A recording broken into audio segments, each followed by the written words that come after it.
உளுந்தூர்பேட்டை ஆசனூரில் சாலையோரம் பழுதாகி நின்ற ஆம்னி பேருந்து மீது லாரி மோதிய விபத்தில் 13 பயணிகள் காயம் அடைந்தனர். கூடுதல் விவரங்களை செய்தியாளர் பாலாஜி வழங்கிட கேட்கலாம். பாலாஜி, வணக்கம். காயமடைந்தவர்களின் நிலை தற்போது எப்படி இருக்கிறது? இந்த விபத்து தொடர்பான முழு தகவலை சொல்லுங்க.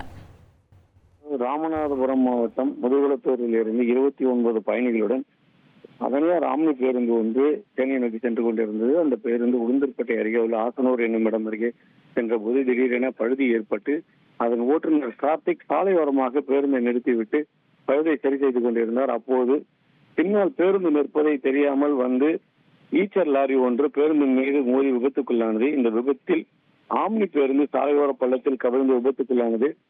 இதில் 13 பயணிகள் காயமடைந்த நிலையில், ஓட்டுநர் உட்பட 13 பயணிகள் காயமடைந்த நிலையில், காயமடைந்தவர்கள் அனைவரும் தற்போது உளுந்தூர்பேட்டை அரசு மருத்துவமனையில் சிகிச்சைக்காக அனுமதிக்கப்பட்டுள்ளது. அவர்கள் அனைவருக்கும் தற்போது முதலுதவி அளிக்கப்பட்டு வருகிறது.